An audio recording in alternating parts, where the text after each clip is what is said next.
It's Ethan Skolnick. Before we get to today's episode, I want to tell you about our two great sponsors. You're familiar with both of them by now, but I'm going to tell you again about the Seltzer Mayberg Law Firm. The Seltzer Mayberg Law Firm, you can reach them at onecalllegal.com. That's onecalllegal.com, or call 1-855-5000-LAW. They handle cases including but not limited to car accidents, slip and falls, and traffic tickets. Mention 5 reasons, and your traffic ticket will be taken care of from a price of $49.95 or up. They just got mine thrown out, got another of my friend's tickets thrown out, so they do great work there, so check them out. They've got a new 15,000 square foot office that's on I-95 in North Miami. We actually work out of that office, so we can vouch for the work that they're doing. They handle cases from all over the state. Call now with 24/7 service for a free consultation. That's onecalllegal.com or 1-855-5000-LAW. The other sponsor, Doral Toyota. Doral Toyota, you can find them, of course, in Doral, just 3 blocks east of Dolphin Mall. They've got more than 1,200 cars in inventory, in-house financing available for credit-related issues. If you mention 5 reasons or 5 on the floor, you work with a dedicated concierge manager, not a salesperson. And here's the big thing. Pricing is at an all-time low, but they will also beat any other Toyota dealer price. So bring them another price, and they will beat it. Check out DoralToyota.com. That's 9775 Northwest 12th Street in Doral. Welcome to 5 on the Floor, a Miami Heat and NBA podcast from Ethan Skolnick with Alphonse Sidney, a.k.a. Alf954. Brought to you by the 5 Reasons Sports Network. All right, Ethan Skolnick here for the 5 on the Floor podcast, 5 Reasons Sports Network. I'm here with Bam Adebayo, who just got named to participate in USA camp. And I just want to start here because just following you and kind of everything you're doing this offseason, everything you're working on, it seems to me like you're embracing kind of the role of wanting to be one of the faces of this franchise. How do you go about doing that? Just becoming more of a leader. Mm-hmm. So kind of not being like one of those leaders with like telling dudes what to do, but whenever I say something, like, people listen. Mm-hmm. So I feel like UD is a prime example. Whenever UD says something in practice or in a game or in a huddle, we all turn and face and look at UD out of just the respect of him and what he's done in his career. And in the gym, you've talked about you being in the gym every day. Do you go in with a set plan every day? This is what I want to work on. These are things I want to focus on, or is it just kind of what comes natural to you? It's kind of, they set up the plan for us, and I just follow it because our staff is great. Mm-hmm. We both had the same vision for myself, so it's we kind of come together on it and just communicate through it.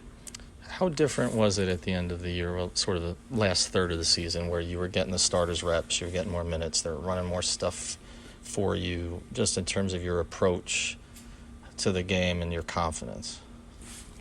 My confidence was at an all-time high. First of all, just going into that and just having that and bringing that into the next season, I feel like that's a good start for me. But it just gave me more experience. It gave me more time to, like, make mistakes, I guess you can say, and play through my mistakes. And I can't do anything but credit Spo for that because he kind of helped me through it. And, because I was second-year player starting in the last, 30 games. So going through that is rough because you got to play every night. Like, you got to show up every night. And going through that, I really had to meditate and really lock in. When you say playing through your mistakes, so just give me a couple of mistakes that you were trying to work yourself through. Just, I don't know, make a bad turnover, like throw it somewhere, or you think he's about to cut and you throw it out of bounds. It's like those timely turnovers that don't need to happen, that happen, and he let me play through that. And when you're playing with a group more often, I would assume some of those things start to go away, right? Because, like you talk about knowing where a guy's going to be, at a certain point knowing where he's going to make a cut. Yeah. So when you go into camp now, you know kind of what the group's going to be right now. So as you prepare for that in the offseason, do you kind of understand what everybody else's game is on this team and how that fits with you? I know you haven't played with Jimmy yet. You haven't obviously played with Tyler yet. There's other guys that are going to come in here. But do you kind of get a feel for that? Yeah, you kind of get a feel for it in training camp. Well, before training camp, honestly, end of the summer, around week and a half before training camp, we get in here and play pickup with each other. So you got to you get to see what people like their sweet spot. So like Jimmy, he's more of an attacker and back cuts, and he loves to play his ISO game. So just setting screens for him, getting him open, and hopefully when he cuts, throwing the ball every once in a while. So I guess that'll help for us. Well, that, as a passer, I mean, that's an element of the game that you have that a lot of bigs don't have. How do you think that can make the offense flow, and where does that come from, that instinct that you have as a passer? Because a lot of bigs don't have that. I'm a community service leader, so I'm about the people. So whatever the people want, I got to respond to. That's the explanation. Yep. Okay. Explanation. We'll go with that. And what is, you can sense Heat fans kind of rallying behind what you can be, what Justice can be, what Derek can be. What can you be? Ooh, sky's the limit for that. That's a scary idea. But just working in the gym and just starting to see everybody morph into what they want to be, it's kind of scary because then you got dynamic people all over the court, and that's what it takes to get wins. You want guys that play both sides of the court. Derek says that you are a better dunker than him. Next question. He keeps pushing that narrative. I don't understand it. He's doing it to be funny. Okay. That's the main narrative of that. Derek's doing it to be funny, and I hope to see that in the headlines of the next paper that I read. Derek's trying to be funny because he knows he's the best dunker on that team. But will you be a better three-point shooter than Derek? I'm giving him a run for his money. Mm-hmm. I will say that. We go at it when we compete. So, some days he might beat me. Some days I might beat him. But, give us about 3 years. Mm-hmm. See where it goes. And USA Basketball, obviously it's a great honor. Is there somebody in particular that you're really looking forward to competing with in practices that you want to measure yourself against? I mean, a lot of dudes on the USA team I've been on the team with or actually played against already. So I'm just looking to get out there and compete as a whole. Like, I'm a competitor, and I like to compete. I like to go at it. I like when we bump heads in practice because it doesn't do anything but make us better. And I feel like coaches like that when they see guys bumping heads and going at it in practice because it just doesn't do anything but make the team better. Do you want to be a 30 to 35-minute player in this league consistently? Yes, that's my goal. That's what I'm striving to be. That's what I want to be, and just being a key factor. Final thing, you and Jimmy, how much communication have you had so far? Since I know he's been gallivanting all over Europe and all that stuff, but... He wished me happy birthday. That's about all I got for you this summer. Wish me happy birthday. But it shows that he respects us because he didn't have to do that. He doesn't really know me like that. We know each other through D-Wade, but he didn't have to reach out to me and wish me happy birthday. But that he did, it shows he has character. I had Chris Bosh on a podcast for about 40 minutes, and he talked. One of the things Chris said was he said that he had a conversation with the young guys, one of which I guess was probably Josh too, but Justice and you and maybe Derek. He said, look, D-Wade's not here anymore. One of you guys, it's on you now. You got to take it. How did you kind of take those words from Chris? Just seeing what Chris has done in his career, you have no reason but to follow that order. Like you have to lock in to what he says and his commands because you want to be similar to Chris. I want to be an all-star. I want to be a champion. So what I have to do is what he says, kind of. Sounds pretty good. Yeah. Worked out all right for him. So Yeah, you'll be grabbing a rebound and sending it out to Tyler Herro in Game 6 of an NBA Finals, just like he did to Ray Allen. And hey, we can get another banner up there. That sounds like a good day. Sounds like a good day. Have a great flight and have a great time with the team. Appreciate it. Hey, this is Seth Levitt, who you may not know. And OJ McDuffie, who you definitely know. And we're getting ready to dive back into the Fish Tank. That's right, Juice. Season 2 of the Fish Tank podcast right here on the 5 Reasons Sports Network kicks off on Tuesday, August 6th with our biggest catch yet. Hall of Famer Jason Taylor. I got the first hit in, and then he proceeded to grab my face mask, and I swear to God, I've never seen anybody throw so many uppercuts in so little time. And he hit me in my stomach, my solar plexus, and my esophagus. But it was on like a boomerang. Like it just kept boomeranging. But the whole time he was holding my face mask and my head couldn't move. Hey, bobblehead. Like this was Boomerang before Boomerang. He was even out on phones. So don't miss JT, OJ, DJ Preach, and myself. And all new guests. And most importantly, more of the best Miami Dolphins stories that you've never heard. Exactly, Big Seth. We've got an amazing lineup of your favorite Dolphins, from guys I played with to guys I looked up to, and even some players you'll be cheering for this season. Hey, don't forget those of us who work behind the scenes, Yeah, you too. know I won't do that, man, because the Fish Tank takes you where no other Dolphin podcast can, with some of the funniest, wildest, and most interesting stories of what goes on with your favorite team, players, and coaches when the cameras aren't watching. You can find the Fish Tank on Apple Podcasts, Google Podcasts, Spotify, or wherever else you do your podcast listening. So subscribe and start downloading today. Thanks for diving in. All right, welcome back to the Five on the Floor podcast here at American Airlines Arena. Finished that conversation with Bam Adebayo. I'm here now with Alex Toledo. You know him as @TropicalBlanket on Twitter. He's also on Miami Heat Beat. Was out in Las Vegas with me for Summer League. And today I just want to focus on Bam. I think, you've had some interactions with him at different events. The thing that strikes me about Bam is just how positive he is all the time. Like there's, and again, I don't want to draw direct comparisons to players who used to be here, but it's a real distinction from some players who used to be here in terms of just sort of attitude, and kind of everything seems upbeat, and there's no complaining. And we just had the conversation I had with him, but there was a couple of conversations he had with others before he had one with me, and all he's talking about is praising Eric Spoelstra. So that is a departure from what we're accustomed to from some other bigs here. When you look at where he went to in the last third of the season last year when he was getting those reps, what did you see as his potential?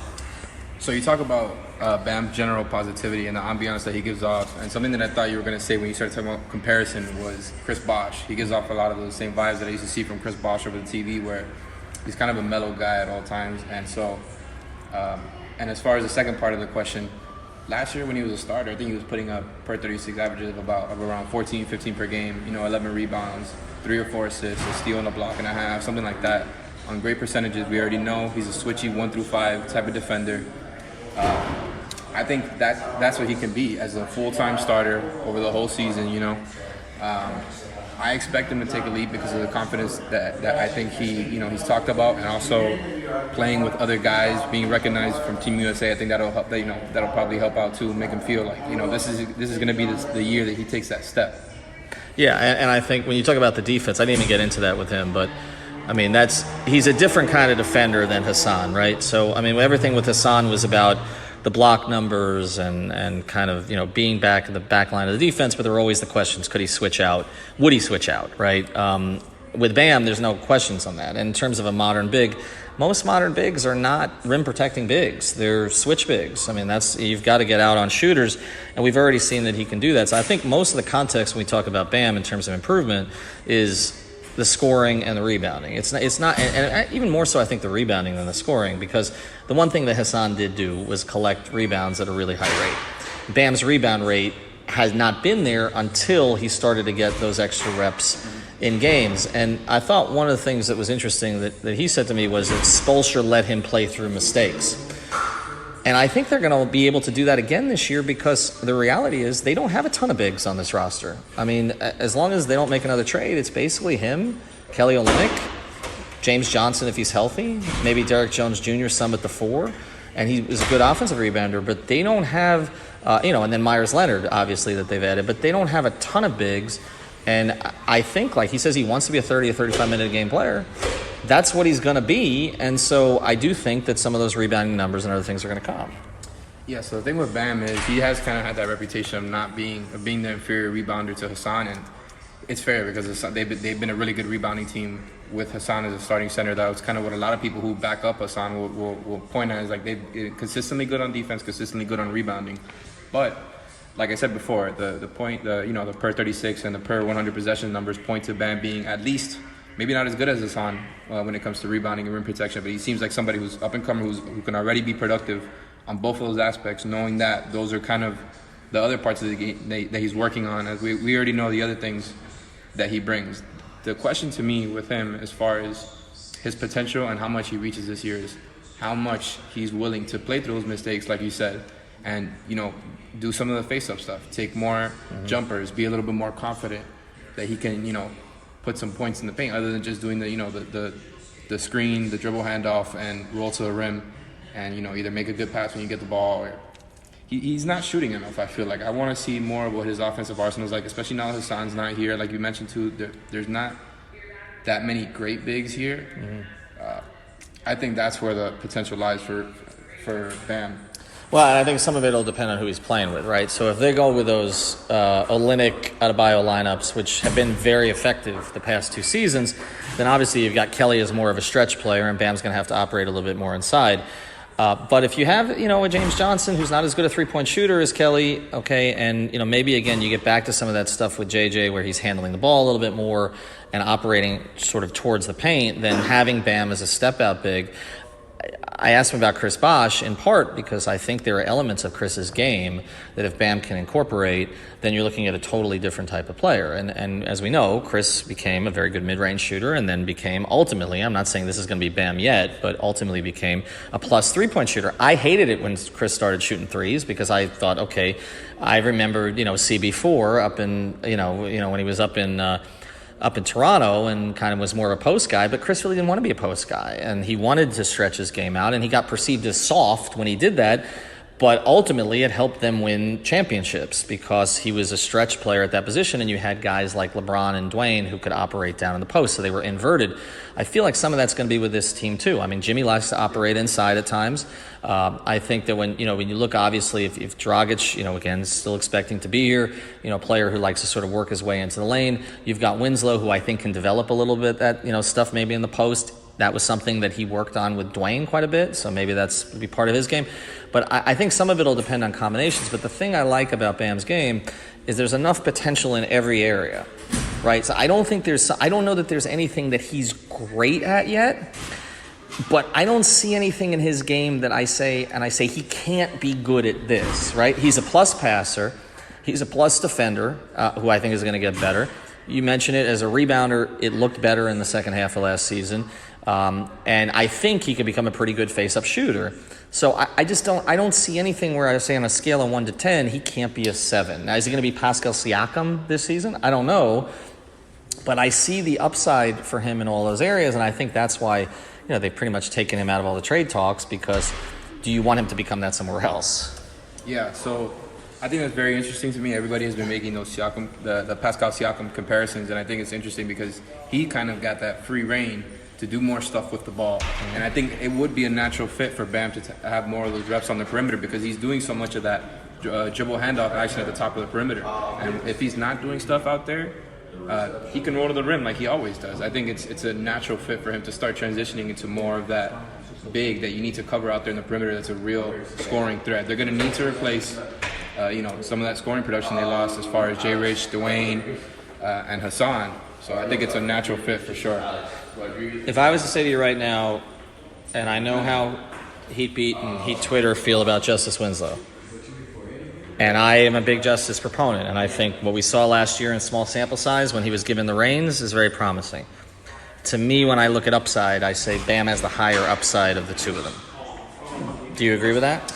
I agree in the sense of the two individual players that we're talking about. The only counter to that, I think, would just be the center and its value in the NBA as a general concept as far as that it's still a valuable position. I think Bam is exactly the type of guy you want there, especially because he doesn't ask for the ball too much. He doesn't ask for too many shots. He does everything that you want and doesn't do any of the things that you don't want.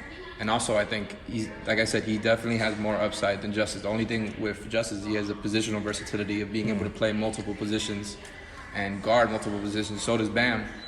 But I think it's a very interesting question. But I tend to agree that Bam has more potential. I also think for this team, if you're looking at Jimmy being here for the next 4 years, and this is even independent of some kind of a Bradley Beal move, which, again, you would hope would not involve someone like Bam. But if you just look at Jimmy and you say, okay, there is some duplication there with Jimmy and with Justice, but there's nobody on the roster who can do the things that Bam can do. And so I tend to get away from this idea of, we talk about bigs not being as important in the NBA. I don't think that's really true. I think the traditional big is not as important. The Hassan Whiteside big, not his fault, but that type of big is not as important. But the Nikola Jokic big is important in the NBA, right? For years, the Marc Gasol big was important in the NBA before he sort of went the other way. But obviously, he played some role in Toronto's championship. But I do think that the versatile big, the Siakam, if you qualify him as a big, okay, that there are the versatile big who can again guard out on the perimeter, can be a passer that can help you. You can run offense through. Can make a face-up jumper, maybe stretch his range out, towards the three-point line, finish at the rim, give you that verticality, in terms of the vertical spacing that you need. He could do all those things. I don't know necessarily that, again, you talk about Justice, and not as players, but as positions, say, okay, is a point guard these days, even a good-sized point guard who doesn't have maybe natural point guard instincts but is developing them, is that position more important than a big if you're playing one big, too? Like, let's say that you're not playing a lot of Kelly Olynyk in these situations where you're playing Bam, let's say a Derrick Jones Jr. or somebody else smaller at the floor, and he's your only big on the floor. That might be more important, than having, a player at, say, Justice's position. See, I agree with you because, like I said before, I would usually, when it comes to talking about players like this, I would tend to go towards the wing / facilitator. But with Bam, he's kind of the counter to everything because he's the checklist. He fills out everything in the checklist of what you want. And the other thing is, he's never going to be this extremely expensive center. At least he doesn't. I don't think he projects to be that way anytime soon. Even though he is going to be immensely valuable to the Heat and has been already, I think he doesn't. There's something about him where it's like he fits pretty much any lineup he plays on because of all the things that he does. He's naturally a complementary player. So he's exactly what you would want. It's like you talked about Jokic and Gasol. Jokic and Gasol, the negatives with them were that they were, the slow, stiff-footed bigs, and Bam is the opposite. Right. So obviously, Bam doesn't have that kind of range that they do, at least not yet. But that's why I think he's the counter to all that. Whereas, like, he's not going to be too expensive. He's not going to completely, take up a chunk of your cap. He's not going to take too many shots. He's not going to screw up on defense. He doesn't. He passes the ball very, very well. So yeah, I think we're all really high on what he can be. Well, I think the comparison before was Clint Capella. But then we saw Clint Capella's stock kind of fell last year in the playoffs, and that was actually a player that Houston was looking to move if they could make the kind of move we thought they were going to make before they ended up making the Westbrook move with Chris Paul. But I actually think Bam has more upside than Capella. There are certain things, again, you look at a checklist and you say, is this a player who's not capable of doing this? And I think there are things with Clint Capella's game that you look at and you say he's probably not going to be capable of doing this particular thing. The only place I would disagree with you here is I do think Bam's going to be an expensive player down the road. I think as that type of big becomes more and more important in the NBA, we saw what the money Capella got was at 5 years, $85 million, and that's a complimentary player on a team that was pretty much capped out. So I do think that he's going to be an expensive player, but I think that the way the Heat view this is you have Jimmy as your wing piece, you have Bam as your big piece, and now it's, okay, can you find one more perimeter piece? Is it that Justice develops into that? Is it that you go get a Bradley Beal? Is it Tyler Herro is more than maybe some of us thought? But it's that third piece that they need to add. And then the thing the Heat have always been good at is, okay, then you find the complementary guys that are cheaper or that you develop through your G League system or whatever. But I think they view him, and the way they've kind of taken him off the market and the way they talk about him and the way that they were so eager to get Hassan out of here, I think they view him as a player who's going to be their big. This is their big. I mean, maybe he's not Shaq or Zoe or Bosh, but he's next in line, I think. And I think they wanted Hassan to be next in line, but because the way the game changed and because of sort of his attitude about certain things, that was never going to happen. Yeah, and I agree because you might have a point about him ending up an expensive player, but I agree with you there that he's going to be their big moving forward. I was just thinking the same thing when you were talking earlier, where it's like you try to build up a championship contender. You usually have a team that has, maybe a star wing, a star guard, facilitators, like, maybe some two-way playmakers, things like that. Bam is the perfect complementary center that I would also be fine paying a good amount of money to because, like I said, he can play with any lineup, and I think he fits perfectly as far as trying to build a championship team. Yep. All right. Well, we apologize for some of the background noise. This is what happens when you do this in the lobby of American Airlines Arena. So we'll try to clean that up for next time. But that's Alex Toledo. You can follow him at Tropical Blanket. You can also find him on the Miami Heat Beat podcast. Obviously, I'll be back with Alphonse Sidney soon, ranting about a whole bunch of different things. And probably Alex is going to be out here this year helping us out with with some coverage. So I hope you enjoyed the Bam interview, and we'll talk to you soon.